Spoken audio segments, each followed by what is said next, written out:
कर्क और मीन राशि के लिए मंगल तथा केतु की युति लगभग शुभ कारक है। इसी तथ्य की सत्यता के औचित्य को सिद्ध करने के लिए, स्पष्ट करने के लिए कुछ आधार लिए गए हैं। सबसे पहले, जैसा कि आज ज्येष्ठ माह के 27 गते और शुक्ल पक्ष की द्वादशी है, स्पष्ट है कि चंद्रमा बली है और यह 7 जून 2025 का ग्रह गोचर है, प्रातः 7:10 का। यदि ग्रह गोचर देखें तो बुध और गुरु की युति बन रही है मिथुन राशि में, लग्न में, और सूर्य जिस राशि में गोचर कर रहे हैं, शुक्र मेष राशि में है और शनि मीन राशि में गोचर कर रहे हैं और चंद्रमा तुला राशि में गोचर कर रहे हैं। यहाँ पर मुख्य फोकस मंगल और केतु पर दिया जा रहा है। क्योंकि सबसे पहले मंगल अपनी नीच राशि से बाहर आ गए हैं। इससे पहले मंगल नीच राशि में गोचर कर रहे थे, लेकिन आज यह मंगल सिंह राशि में आ गए हैं। 5 नंबर की राशि सिंह राशि है, जो सूर्य की राशि है। सूर्य और मंगल के बीच में मित्रता का संबंध बनता है।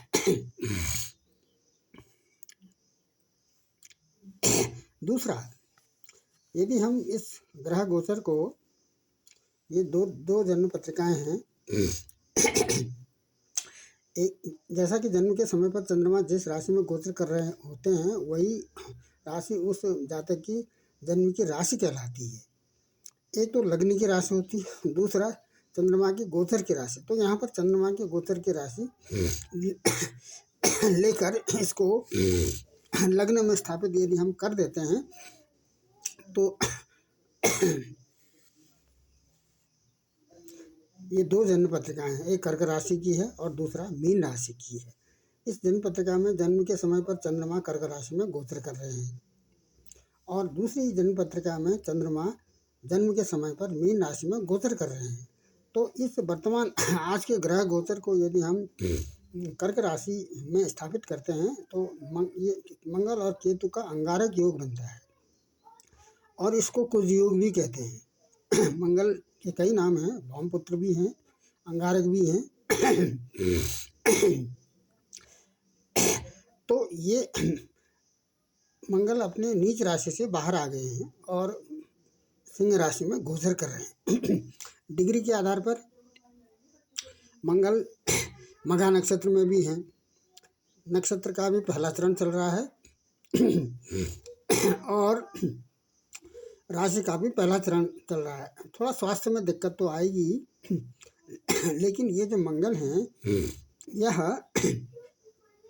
रुके हुए काम कराएंगे। भूमि से संबंधित, वाहन से संबंधित या धन से संबंधित या आजीविका से संबंधित कार्य कराएंगे। लेकिन ये केतु यहाँ पर होने से, केतु क्या है, जैसा कि गुप्त शक्ति के ये कारक हैं, गुप्त विद्या भी इनके पास है और केतु से औजार का भी विचार किया जाता है। चाकू, धारदार औजार, घाव और षड्यंत्र।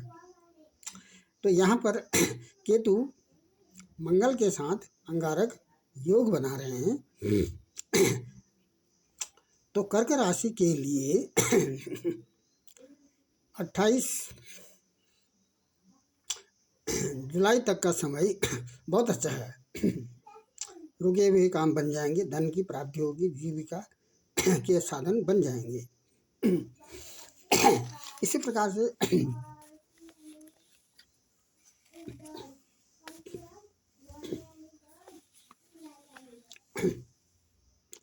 यदि हम मीन राशि देखते हैं तो मीन राशि में ये जो युति बन रही है, ये 6ठे हाउस में बन रही है। गोचर के मंगल और गोचर के केतु सिंह राशि में गोचर कर रहे हैं, 6ठे हाउस में गोचर कर रहे हैं। स्पष्ट है कि ये जो 6ठा हाउस है रोग ऋण शत्रु का है। ऋण तो होगा ही, मंगल ऋण तो दिलाएंगे ही और गुप्त रूप से इसमें केतु भी इसका सहयोग करेंगे। लेकिन ये जो मंगल हैं ये भाग्येश भी है।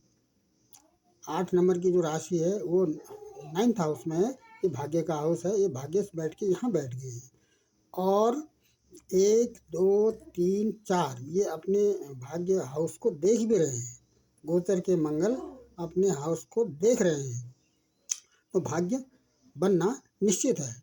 दूसरा, मंगल की दूसरी राशि है मेष राशि। तो क्या ये मंगल के 7 4 और 8 3 दृष्टियां होती हैं। 1 2 3 4 पहली दृष्टि, 5 6 7 8 दूसरी दृष्टि। तो इसके अतिरिक्त मंगल की कोई अन्य दृष्टियां नहीं पड़ रही। मंगल पर राहु की दृष्टि पड़ रही है। क्रूर ग्रह की भी इसमें दृष्टि पड़ रही है। दूसरा, यदि हम इन दोनों राशियों का विश्लेषण करते हैं, तो यदि हम सूर्य देखें तो जन्म के सूर्य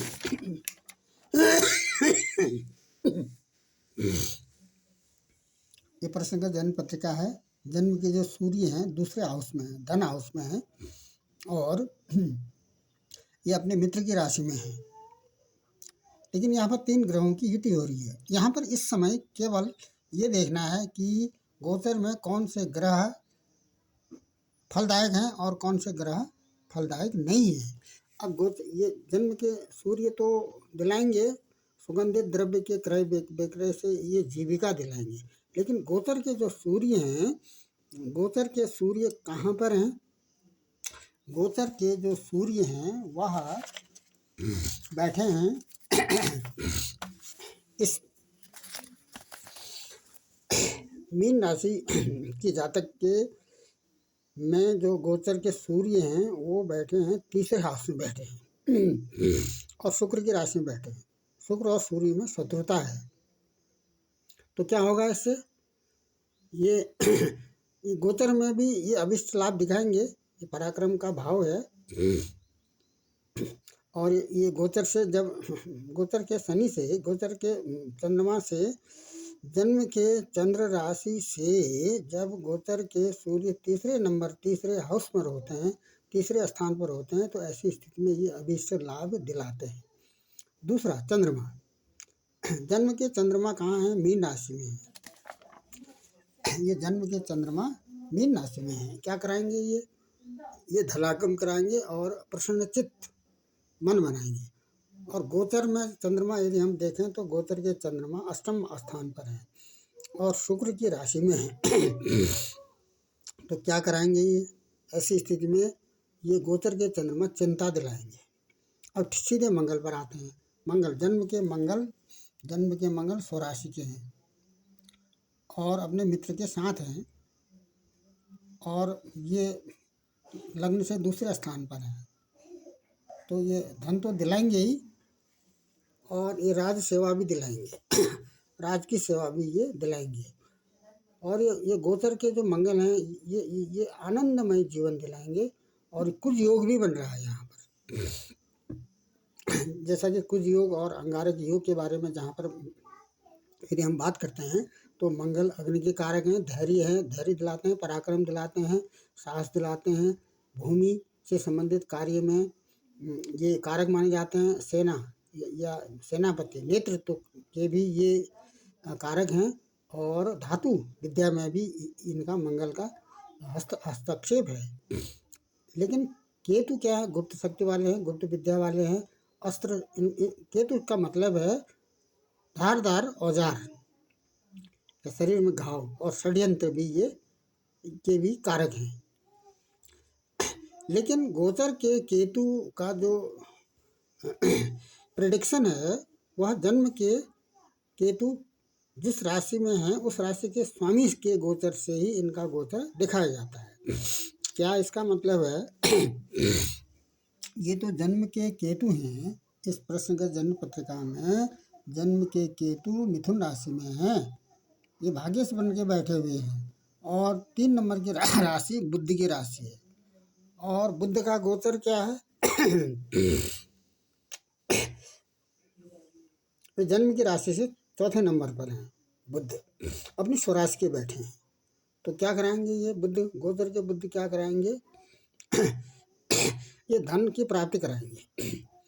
भूमि, भवन और वाहन और धन की ये प्राप्ति कराएंगे। तो केतु का भी यही प्रेडिक्शन किया जाएगा। अब सीधे गुरु पर आते हैं। गुरु कहाँ है? जन्म के गुरु अपने मित्र की राशि में हैं और आय के स्थान पर हैं। लेकिन गोचर के गुरु अपने गुरु और बुध में शत्रुता है, लेकिन ये गुरु चौथे स्थान पर हैं। चौथे स्थान पर होने से क्या होगा? गोचर के गुरु क्या कराएंगे? ये ऐश्वर्य तो दिलाएंगे, ये थोड़ा सा मन शांत कराएंगे यहाँ पर। अब शुक्र पर आते हैं। शुक्र की क्या स्थिति है? जन्म के शुक्र अपने लग्न में है, अपनी स्वराशि के हैं, तो ये राज की सेवा तो दिलाएंगे ही, और शुक्र राज सेवा दिलाएंगे। लेकिन ये जो गोचर के शुक्र हैं, गोचर आज की स्थिति के अनुसार शुक्र मेष राशि में गोचर कर रहे हैं, और जन्म के चंद्र राशि, ये जो इसको राशि है, इसको राशि में लिया गया है। जन्म के समय पर जैसा कि चंद्रमा मीन राशि में गोचर कर रहे हैं, तो इनकी जन्म की राशि मीन राशि कहलाएगी। तो गोचर में यह शुक्र दूसरे स्थान पर है। क्या कराएंगे? ये धन की प्राप्ति कराएंगे, धनागम कराएंगे। अब सीधे शनि पर आते हैं। शनि का अपना पृथक से प्रेडिक्शन है, शनि का अपना जो विश्लेषण है वो अलग है। गोचर के शनि जन्म की राशि में ही गोचर कर रहे हैं। तो क्या मतलब है इसका? यदि हम 7.5 में देखें तो ये जो शनि है, इस मीन राशि के लिए ये दूसरे चरण में गोचर कर रहे हैं। 2.5 साल यहाँ पर इनको रहना है। लगभग 6 महीने का आसपास तो हो गया है। डिग्री के आधार पर यदि हम देखें तो शनि इस समय, शनि की जो डिग्री है केवल 6 डिग्री चले हैं। इनको 2.5 साल रहना होता है, तो 6 डिग्री ये चले हैं, इनको 24 डिग्री के आसपास और चलना है। तो ये काफ़ी कठिन परिश्रम कराएंगे, काफ़ी कठिन परिश्रम कराएंगे। सफलता होगी या असफलता होगी, ये सफलता की ओर दिलाएंगे। यदि कठिन परिश्रम किया है तो ये तीसरे चरण में तो सफलता दिलाएंगे ही। दूसरा शनि जब जन्म राशि में गोचर कर रहे होते हैं तो ऐसे शनि राजयोग भी दिला देते हैं। ये ऐसे शनि राजयोग भी दिला देते हैं। लेकिन जो जन्म के शनि चौथे हाउस में है और मकर राशि में है। मकर राशि शनि की अपनी राशि है, स्वराशि में गोचर कर रहे हैं, चौथे स्थान पर गोचर कर रहे हैं, तो ये राजयोग दिलाएंगे। लेकिन गोचर के जो शनि हैं वह भ्रम दिलाएंगे। 7.5 का भी यहाँ पर योग बन रहा है। सारांश से इसका क्या निकला? कर्क राशि के लिए अंगारक योग रुके हुए काम पूर्ण कराएगा। आजीविका नहीं है तो आजीविका दिलाएगा, धन नहीं है तो धनागम कराएंगे। और 12वें स्थान पर कर्क राशि के लिए 12वें स्थान पर बुध और गुरु हैं, ये विदेश सेवा कराएंगे और हॉस्पिटलिटी भी कराएंगे। और यहाँ पर जो गोचर में है भाग्य से, यहाँ पर गुरु भी बन, ये भाग्य जाके यहाँ पर बैठ गया, द्वादश व्यय भाव में बैठ गया है, तो काफ़ी व्यय तो कराएंगे ही।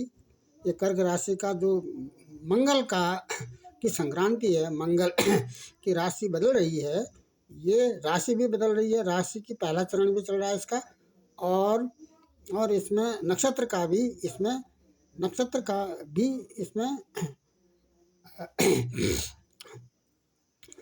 चरण मघा नक्षत्र चल रहा है। तो शारीरिक कष्ट तो होगा ही, नक्षत्र और राशि के संक्रमण के आधार पर। और मीन राशि के लिए ये जो अंगारक योग है, ये ऋण की ओर दिलाएंगे, काफ़ी ऋण का योग यहाँ पर बनता है।